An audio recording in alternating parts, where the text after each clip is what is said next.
Alright, sa tayo nagbabalik na naman dito sa ating channel para sa isa na namang reaction video mga kababayan. At ngayon nga po ay ating pag-uusapan at alamin ang ginawang hakbang ni Senator Peter Cayetano na kung saan ay hinihiling po niya noong pagkakaroon ng house arrest dito kay FPRRD mga kababayan. Alright, so wag na natin patagalin to, umpisa na natin. Let's go! Naghain ng Senate resolution si Senator Alan Peter Cayetano kahapon para hilingin ng house arrest para kay dating Pangulong Rodrigo Duterte na ngayon ay nakakulong sa International Criminal Court o ICC. Batay sa resolusyon ng senador, hiling niyang ilagay sa house arrest si FPRRD sa embahada. Okay, so kayo po ba ay payag na ma-under po sa house arrest etong dating Pangulong Duterte? Okay, comment nyo lang po dyan sa ibaba yung mga opinion. At atin po yung pag-usapan dahil yan po ang tanging hinihiling at ginagawa ng aksyon ngayon na itong mga kapartido ng dating Pangulong Duterte, mga babayan. No? Ang mailabas siya dyan sa ICC Detention Center at mai-house arrest na lamang daw po sa Embahada ng Pilipinas sa The Hague sa The Netherlands. Embahada ng Pilipinas sa The Netherlands habang naghihintay ito sa kanyang paglilitis. Dahil anya ito sa humihinang kalagayan ng kalusugan ng dating Pangulo, kaya mas dapat niyang gugulin ang natitira niyang mga taon sa piling ng kanyang mga pamilya at malalapit na kaibigan. Noong 2016, si Senator Alan Peter Cayetano ang naging running mate ni Duterte sa pagtakbo sa national elections. Okay, so yan mga babayan, no? At ito pa ang isang karugtong at karagdagang balita tungkol po dyan. Hinimok ni Senator Alan Peter Cayetano ang gobyerno na hilingin ang interim release ni dating Pangulong Rodrigo Duterte sa International Criminal Court o ICC. Ang sagot ng Malacanang sa pagsaksi ni Mark Salazar.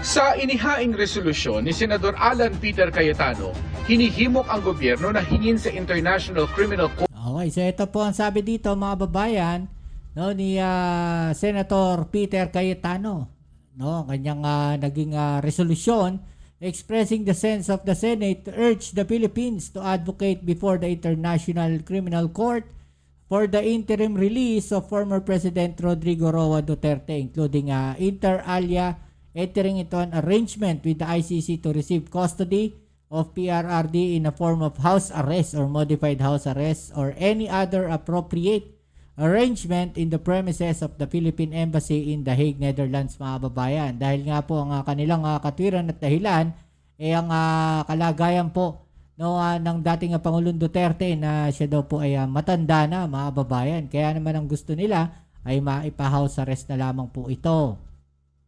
Court na bigyan ng interim release si dating Pangulong Rodrigo Duterte. Maaari daw itong house arrest o iba pang arrangement sa loob ng Philippine Embassy sa The Hague. Ayon pa sa resolusyon, makagaganda sa kalusugan ng may edad na si Duterte kung may makakasalamuha siyang pamilya at kaibigan.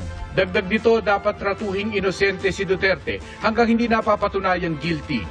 Reaksyon ng Malacanang dito? Kung may ganyan pong mga suggestion mula kay Senator Alan Cayetano, noted. Hindi na po makikialam ang Malacanang on this matter. Sa mabibigay ko lang po ngayon, noted. Thank you, ma'am. May inihain ng petisyon sa ICC ang mga abogado ng dating Pangulo para sa kanyang interim release. Hindi Senado ang magtatakda o magpropose ng ganitong conditions o kaya circumstances, kundi ang defense. Sa ngayon, walang personalidad ang Philippine government or even the Senate of the Philippines dun sa kaso ni Duterte sa ICC. Kaya ang tingin ko, maaaring mabaliwala ito maliban kung lalapit siya sa defense para ipanukala itong ganitong mga kondisyones. May bigat man legal o wala ang resolusyon ni Cayetano, kabado raw ang pamilya ng EJK victims tuwing napapag-usapan ng interim release. Alam naman natin na maraming supporter pa rin ang dating Pangulong Duterte at ang resolusyon nito ay magbibigay ng senyales na para bang wala siyang pananagtan sa mga naganap na mga pagpatlang. Kung pinagmamalasakitan nila ni Cayetano si Duterte, sana ganun din sa mga mahihirap na pamilyang biktima ng extrajudicial killings. marami pong mga pamilya ng biktima, ano po namin, mga nanay, mga lola, namatay na po sa pagkakasakit at sa kanilang pagpanaw, hindi nila nabanaagan yung hustisya. Kaya po yung ganitong resolusyon ay napaka-isang panig. Hinihingi pa namin ang tugon ni Senador Cayetano dito. Para sa GMA Integrated Okay, so yan mga kababayan, no? At sa kanya nga pong live mga kababayan, ay ito naman po ang kanya naging mensahe. Productive kasi nag-file ng reso. Actually, we filed 9 bills. Magaganda yung bills, pero syempre ang pipick upin talaga ng media. Yung reso, I'll explain to you guys tomorrow. I'll take time to explain. But I really truly believe in my heart, it's a win-win for the country, for whatever side you are politically. Yung house arrest or embassy arrest, doon naman yun sa Netherlands, so win din yun para sa korte. Pero syempre yung number one natin is yung health ni President Duterte. You remember, he is innocent until proven guilty. So napaka-importante nung kanyang mental, emotional, and physical well-being.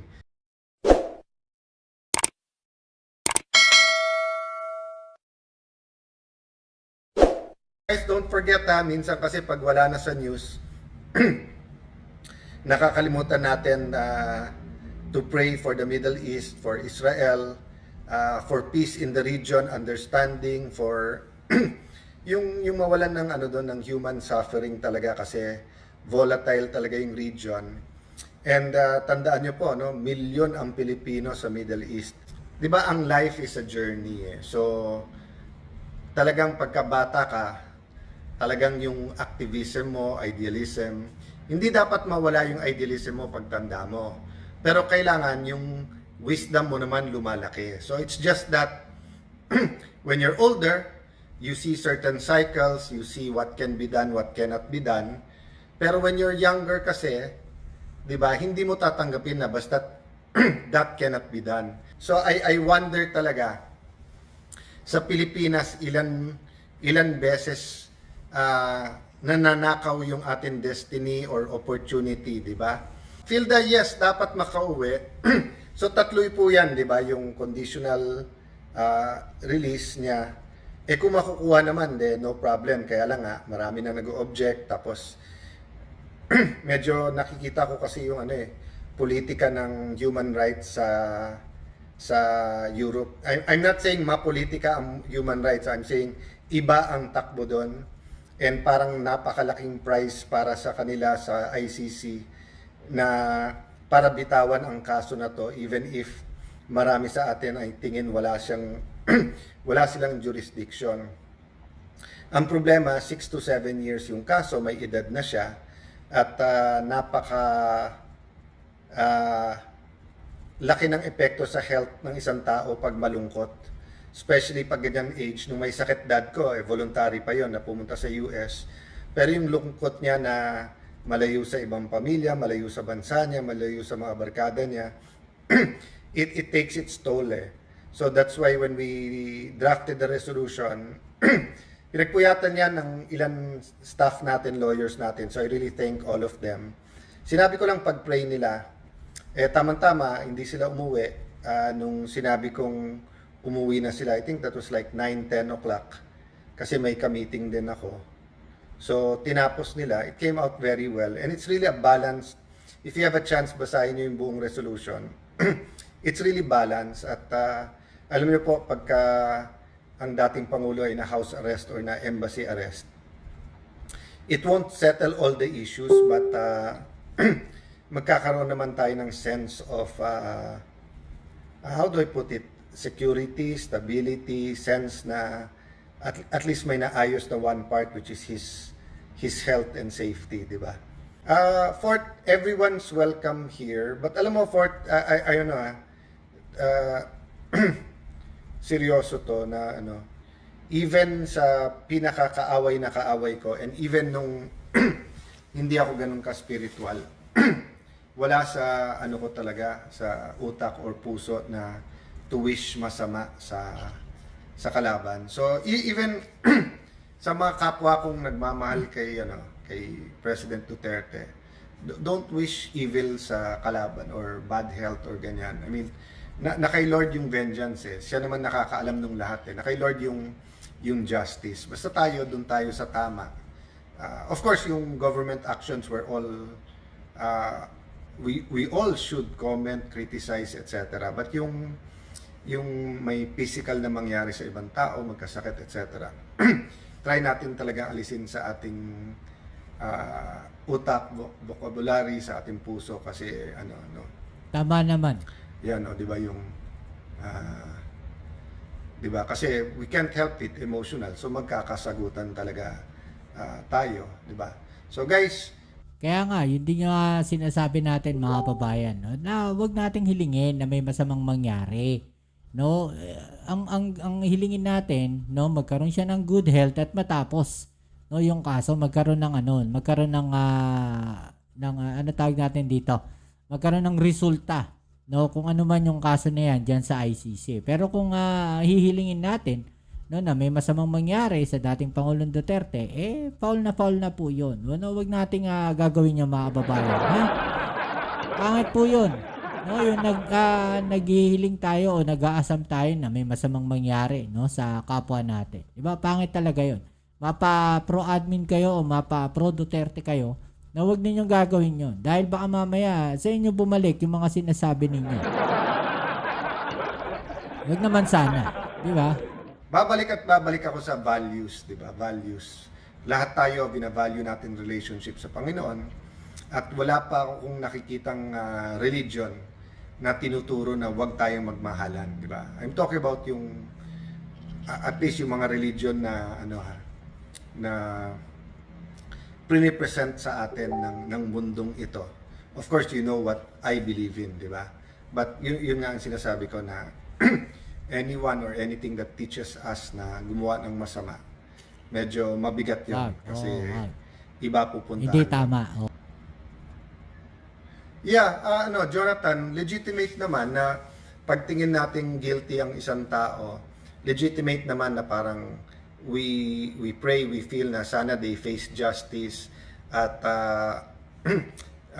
if we think we're guilty, sana matulan, we think, but kasi yung humanitarian side or yung that's why yung pag sinabi sa Bible etc, 'di ba? Yung unless of course death penalty na guilty na, 'di ba? Then but ang sinasabi ko yung pagka for example sa akin binibisita ko po yung mga nakakulong sa Taguig City Jail, sa Metro Manila Integrated Jail, sa high security sa Camp Agundiwa. I try once a year, I should do it more. And I don't believe na even if mahatulan guilty doon sa Bilibid naman sa Muntinlupa, that they should suffer. So holding someone accountable sa ginawa and giving them the punishment is different from yung mag-suffer sila in a way that is inhumane, di ba? So kung makikita mo sa jails sa mga first world countries, yung pagkain, yung exercise time, yung entertainment time, mga TVing malalaki, at saka gamot pag may sakit, di ba? So I in the same manner na sinasabi ko, respetuhan. But anyway guys, punta na lang ako dyan sa topic na yan tomorrow pagka nagka-time. Kung hindi, the-tape din namin ni Kuya Boy, di ba? Kasi nga, dito sa CIA 365, we talk about yung pang everyday natin and value. So baka yun na lang message ko tonight, di ba? Let's always focus on our relationship kay God at relationship natin sa iba. And siguro I'll end dun sa sinabi sa Bible na, sabi sa Bible, kung follower of Christ ka, and I'll address myself to followers of Christ kasi marami tayong kapatid from different religions dito. Sabi na kung ang mamahalin mo lang ay mga mahal mo sa buhay, anong kaibahan natin sa evil people? Siguro ayaw naman natin sabihin evil tayo unless evil talaga tayo at gusto natin maging evil. So kasi kahit ng evil people, tingin nila mabuti sila di ba? So ang point ko po, so that's why minsan nagbiro ako sa isang Christian gathering na sabi ko kung Kung isa ako sa mga public servants na gusto nyo, then I know you're praising God now. Pero kung ako ay isang hindi nyo gusto, for whatever reason, then i-praise nyo pa rin si Lord kasi tinuturuan kayo ni Lord ng patience. Tinuturuan kayo ni Lord na ipag-pray ako at pag-pray yung sarili nyo kasi magsasay. Nation starts with the individual, ang barangay natin, municipality, province. So, ang daling magsabing national pride, magkaisa. Kaya minsan nga, pag may kalaban, di ba? Madaling magkaisa. Pero pag nawala yung kalaban, tayo-tayo nag-aaway kasi nga, yun yung, ano sabi ni Polly Lavares? Your core values define your personality. Yon. So, let's use etong Facebook page ko and etong CIA 365 na mapag-isipan natin yung ating core values. And yan, kung gustong-gusto mo yung isang politician, public servant, like si President Duterte, this is a good venue to talk about some issues. Kung ayaw na ayaw mo sa kanya, it's a good venue then na how we can discuss, pero we respect each other. Iba minsan ng paniniwala dun sa mga pro-Duterte at hindi, di ba? Ang iniisip ng ibang mga anti-Duterte na ang mga pro-Duterte believe in cold-blooded murder. Hindi po. Naniniwala po kami, especially nung time ni PRRD, that you have to be tough on crime. And naniniwala kami na maraming police, piskal, law enforcers na give up dahil sa sobrang powerful ng mga drug lords. So, sinasabi nga na pagka endangered yung life mo all around the world, pwedeng lumaban. And the language is different. So, I won't go through all of it, di ba? But ibig sabihin, I want to communicate to you, Anthony, yung mga pro-Duterte, hindi sinasabing okay pumatay. At hindi sinasabi porke kriminal ay patayin. Ang sinasabi, pag kriminal ka at papatayin mo yung police can fight back. Ang sinasabi that there are certain types of drugs na talagang nasisira yung ulo mo, kaya nagiging part yung violence and everything, di ba? So, mahabang usapan. I'm just tama ka naman, Delphin, multitasking. Yun lang kasi pag emotional yung issue, babalik at babalik tayo doon. Tapos minsan kasi pinuputol-putol din yung sinasabi ng mga tao. Katulad ngayon, pag tatanong kami ni media, pwede ba to o hindi pwede? Pag sumagot kami, maraming oo at maraming hindi, maraming magagalit. But actually, ang tanong kasi pwede. Ang tanong, hindi ko ano stand namin. Kasi katulad ako, abogado ako So pag tinanong mo, pwede bang motion for dismiss? Ibibigay ko opinion ko. Pag tinanong nyo, pwede bang questionin yung jurisdiction ng court? Ibibigay ko yung opinion ko ayon sa pinag-aralan ko, sa experience ko at sabihin ng staff. Hindi ko sinasabing yun ang dapat naming gawin. So kahit anong galit natin sa iba, kahit anong lakas ng ating paniniwala sa pro and tingnan din natin yung ating heart, no? And walang mawawala to look in the mirror, walang mawawala to ask God, God, tama ba yung stand ko? Diba? Alam mo, I can speak as a husband. Sometimes, galit na inisip ko, mali talaga sila. Bakit ganon? Yun po ang problema, yung politika can really get things done, but it can also divide all of us, diba? So, kaya nga yung sinasabi ko sa resolution na to, yung physical well-being muna niya, diba? Hindi tama yung sabihin dapat mamatay na, tapos pag sinabing hindi tama, bakit yung mga tamang mamatay, 'di ba? At panoorin niyo ulit lahat ng interviews ko before. I always say that every life is valuable, every life is sacred. Pero kung gagamitin mo yung life mo pumatay sa iba, meron pong gagamitin mo sa crime at sa drugs para pumatay ng iba. So kung gagamitin mo sa drugs pero hindi ka pumapatay ng iba, pasok ka sa rehab, 'di ba? So, anyway, hindi ako pa ulit-ulit na dyan. But thank you for the opportunity na, nagkakasama-sama tayo every night. Siguro prayer na lang for all of us. Okay? Alright, so yan mga babayan. At narinig natin, no, na panig netong si Senator Peter Cayetano sa mga issue po niya, mga babayan. Ano naman ang inyong masasabi po dyan, no? I-comment nyo po sa ibaba ang mga opinion at atin yung pag-usapan, alright? So muli, kita-kits tayo sa ating next video upload. Ito ang inyong Kuya Mobs. It's a Bob's Reaction TV. Peace. I'm out.